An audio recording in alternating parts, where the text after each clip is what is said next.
Some of you have heard it before, but many of you haven't. Because 20 years ago, I played, by then, semi-pro hockey in Europe. As a 15-year-old, I went on to play Division I hockey in university, and I played junior hockey with thousands of people watching us. I tried to be happy. I couldn't find happiness and success.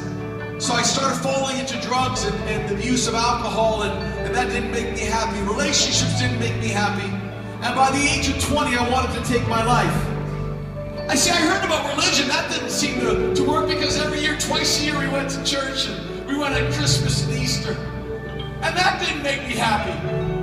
But I'll never forget that one day someone came into the dressing room after a hockey practice and said, Jesus is knocking on the door of your life. It's not religion, it's a relationship. Can everybody say it's not religion, it's a relationship? I never heard that before. They said Jesus came to give me the abundant life. I didn't know that. And so 2 weeks later, that message started working on me and working on me and working on me. I'm going to my brother's house for Christmas. I'd not spoken to my dad for at least a year.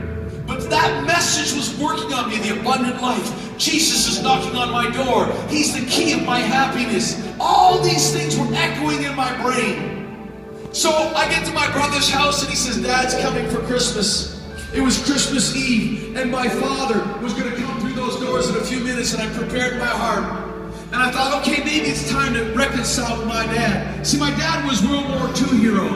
He fought in a group called the Devil's Brigade, and he killed people, and half his brigade were killed. They liberated Rome. He had a very famous unit. But I'll tell you what, he had PTSD before any of us knew what that was. And I remember as a young boy, my dad running down the hall screaming as if he was in war. I can tell you that our family was successful, but it was lost.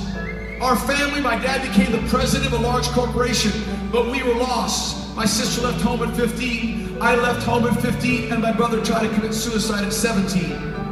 I can tell you that the challenges we had, we were up and outers. Things seemed to be going well on the outside, but the inside we were dying. Because I didn't have God in my heart. I didn't have Jesus. All I had was religion. All I had was drugs. All I had was success. Nothing seemed to be making me really happy.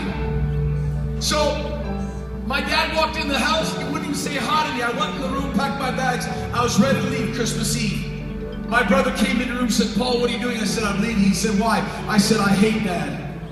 Have you ever hated anybody? Have you ever felt depressed? Have you ever felt lost? This story that was written by Jamie is all about a key. And I didn't know that Jesus could be the key of my happiness. And so I'm telling the story to my brother, and he says, you know what you need, Paul? I go, what do I need, Mick? He's 10 years older than me. He became a successful hockey coach. He even coached the Olympics. I admired him. He said, you need Jesus in your heart. You need to receive Jesus. I looked at him, I said, I tried religion, it doesn't work.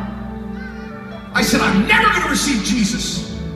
Here my big brother, 10 years older, didn't argue with me. He bowed, got on his knees like I am for you, and he started to pray. He started to pray that I would soften my heart and at least give Jesus a chance. And that's what I want to do right now. I came in, I kneeled because I've been kneeling for you. We've all been, many of us have been kneeling in prayer for you.